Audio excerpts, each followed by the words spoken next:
Yeah. Yeah, you're... All right, good afternoon. This morning, the Secretary General Special Representative in the Central African Republic and head of the Peacekeeping Mission there, Mankeur Ndiaye, briefed members of the Security Council. He stressed that this is a crucial year for the country as its citizens will head to the polls in December, and said the government remains in place despite many difficulties. There's also been a clear reduction in violence against civilians, and the disarmament process continues in the west of the country. However, he warned that armed groups continue to expand their areas of influence, and he reiterated the determination of the peacekeeping mission to fulfill its mandate and protect civilians. Mr. Ndiaye also urged the international community to provide technical, logistical, and financial support to the election process. Turning to Syria, we remain very alarmed about the safety and protection of over 3 million civilians in Idlib and its surrounding areas in the northwestern part of Syria, as reports of airstrikes and shelling continue to take a heavy toll on the civilian population. There was no respite for families in Idlib and Aleppo in the last 24 hours. Yesterday, at least 15 communities were reported hit by airstrikes, and 11 communities were reportedly struck by shelling. Most markets have been closed, and supply routes are disrupted due to the hostilities. A massive cross-border operation in the northwest of the country is currently underway to assist civilians as needs are growing. A total of 1,227 trucks of humanitarian assistance crossed from Turkey through the Bab al-Hawa and Bab al-Salman cross-border checks last month. That's compared to 928 trucks in December. This is the largest amount of aid the United Nations has sent across the Syrian-Turkish border in many months since the operation was also authorized in 2014. Nearly 900 trucks carried food assistance that will help 1.4 million people. Other trucks carried health supplies for almost 500,000 people and non-food items for more than 230,000 people. And at 3 p.m. today, the Deputy Secretary General, Amina Mohammed, will address members of the Peacebuilding Commission to discuss the 2020 review of the UN's peacebuilding architecture. She's expected to stress that the review of the peacebuilding architecture is a critical opportunity as the reform of the UN unfolds. Accelerating transitions out of crisis is a key part of the picture, she's expected to say, and effective United Nations support for transitions is crucial. And tomorrow she will head to Zimbabwe to participate in the Africa Regional Forum on Sustainable Development. The Deputy Secretary General will also meet with government officials and United Nations colleagues working in the country and as well as regional offices, with a focus on ensuring robust collective response to Africa to support the decades of action of the SDGs. We expect the Deputy Secretary General to be back in New York on the 27th.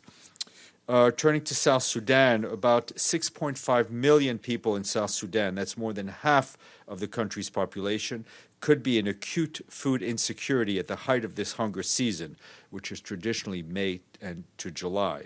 That's according to the Food and Agriculture Organization, the UN Children's Fund, and the World Food Program. 3 agencies warn that the situation is particularly worrying in the hardest hit areas by the floods in 2019, where food security has deteriorated significantly since last June.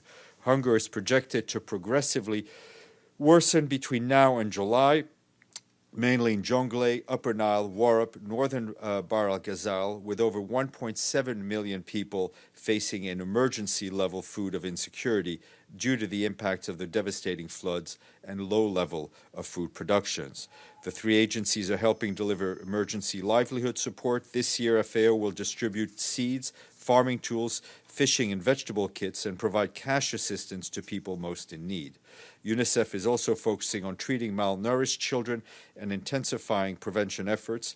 WFP will assist some 5 million people, providing life-saving food to the most vulnerable. More information on each of their efforts and appeals are online.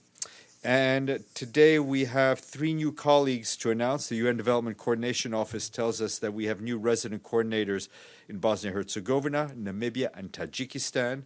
These appointments follow confirmations with their respective governments. Ingrid MacDonald of Australia will serve as the UN Resident Coordinator in Bosnia-Herzegovina. Sen Pang of China will serve in the Republic of Namibia. And Sejin Sinagolu of Turkey will be the new Resident Coordinator in the Republic of Tajikistan. Resident coordinators will seek to boost the development coordination among UN agencies, funds, and programs, which, as you know, is fundamental to support countries in the decade of action to achieve the Sustainable Development Goals. We're also pleased that we continue to have full gender parity among all our resident coordinators, covering 162 countries and territories. We have the full biographies in our office and on the Development Group website. And today, 12:30, the General Assembly stakeout area, the Minister of Foreign Affairs of Ukraine, Vadim Pristaiko, will brief you following the GA debate on the situation in Ukraine. Yes. Steph, on South Sudan, what can the Secretary General say? We appear to have an agreement now between Riek Machar and Salva Kiir towards a unity government meeting this deadline on Saturday, but also given that these are the two protagonists that have been a part of this government before that has failed a number of times, what's his message? First of all, we've seen the reports. We've welcomed the reports that both President Salva Kiir and First Vice President and the SPLM-IO leader, Riek Machar, will form the transitional government by the deadline on the 22nd of February.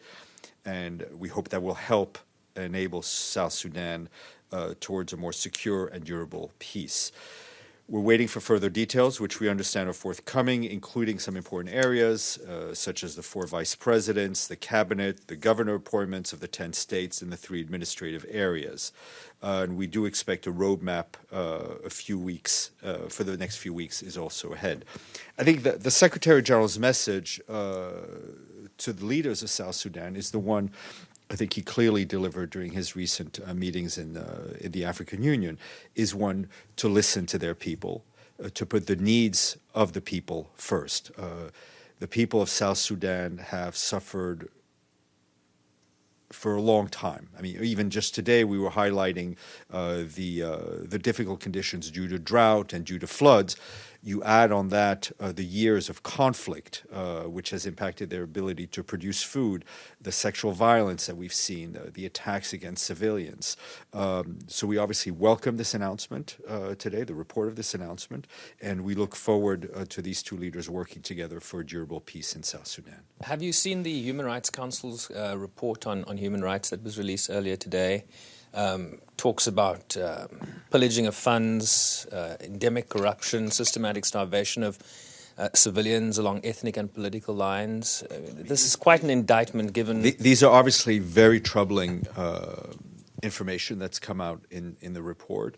We ourselves and the mission has, over the past years, routinely also reported on systematic human rights abuses, which the leaders will have to address and will have to do right. Yes, Mike. Has the Secretary General taken note of plans for the further development of Israeli settlements in occupied East Jerusalem? We've seen these reports. We've seen these reports before. Our position against these illegal settlements remains unchanged. Madame. Thank you, Steph. I'll use my own accent, thank you. Is there a difference? Just following on from what you said about Syria and what's happening in Idlib, what conversations has the Secretary-General had with anyone from, and with whom from Russia and Turkey about this in sort of the past 24 hours, 2 days, whatever? I think Mr. Pedersen clearly yesterday outlined the contacts that he's had. He represents the Secretary-General. He's passed on the messages to all the parties involved for the need for an immediate cessation of hostilities, for de-escalation, and for us in order for us to be able to get the aid that we need to the people that need it, and obviously a recommitment to the political process. Yes, sir, and then Iftikhar. Good afternoon, staff. I have 2 questions. The first one is going to be in the West Africa Sahel, and the second one is going to be on Ralph Bunche. Sahel, more violence, 24 people killed over the weekend, particularly heinous, church, including a pastor. Is the Secretary General going to do anything to address the root causes of this, like meeting with the political leaders? Because the UN envoy said this is unprecedented violence. You would think that it would require an unprecedented response from the Secretary General. Well, this is an issue that the Secretary General has put front and center, especially recently during his trip to Addis Ababa for the African Union, where he underscored the need to not only address the security situation in the Sahel, but all the underlying causes, right, that have helped develop this security, that have led to the situation we're in. Part of it is the issue of development, the lack of development investment, the issue of climate change. So this is something that we are dealing with, the Secretary General's staff, both on the security level and on the development level, and is very, very much at the forefront of the Secretary General's thinking. And your second question? Second question. Go ahead. Easy one. It's regarding Ralph Bunche. It's a general observation. He, for those who don't know, was an African-American. He was the first African-American to win the Nobel Peace Prize, 1950, for negotiating peace between Israel and Egypt. My question is he going to be honored at some point with the UN? Because I haven't seen anything, like any pictures of him. Or is it going to be like a special observation for this great man of peace at any time soon? Just a question. I mean, I'll have to check if there's anything specific coming up, but Ralph Bunche is someone that we constantly honor in our work, notably on our work on peace building, on preventive diplomacy. He is someone that is recalled very often in statements and publications that we make, and he's been gone for a long time, but his presence is still very strongly felt in this building. Sorry, Iftikhar, and then Edie. Thank you, Steph. The Secretary General's participation in the International Conference on Refugees in Islamabad put the focus on the lingering problem of Afghan refugees, now in its 40th year.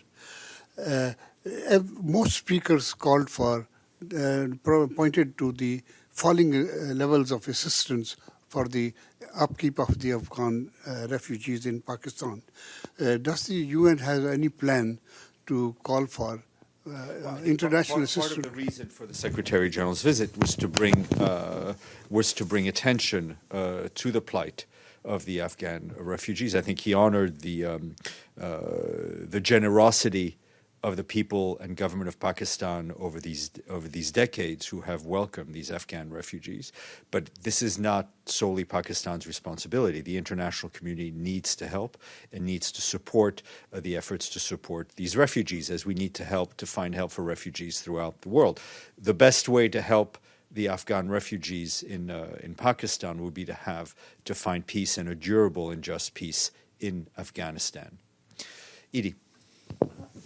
Thank you, Steph. Is there any update on the agreement on the exchange of prisoners in Yemen? No. Let me put it this way. None that I've been given, which doesn't mean there isn't one, but not that I've been given. But we will check.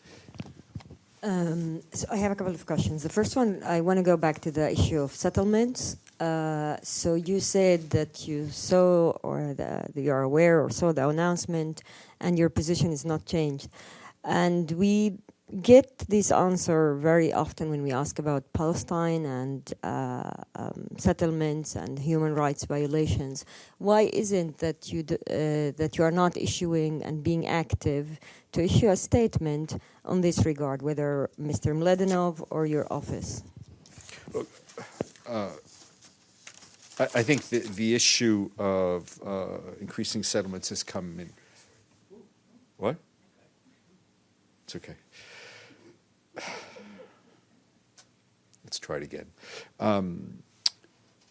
We have, through statements, through the Secretary General's own statements, through Mr. Mladenov's statements, through presentations in the Council, through reports to the Council, following Resolution 2119, if I'm not mistaken, if that's the number of the resolution, we've been, I think, strongly and firmly against these illegal settlements, which stand in the way of lasting peace between Israel and Palestine. And we do it, and we say it, and we do it, and we say it routinely, and we will continue to say it. I have another question about the meeting yesterday on Syria. So there were several countries like the US, UK, France, who talked about the death of the Astana agreement.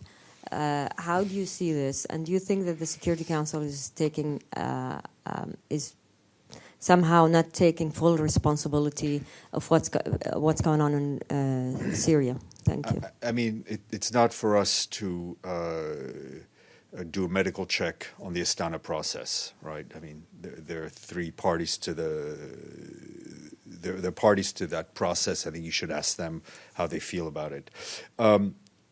What is clear is that not just yesterday, but over the last years or less, the lack of strong unity in the Security Council on Syria, the lack of a unified voice on Syria in the Security Council has not helped the cause of peace in Syria.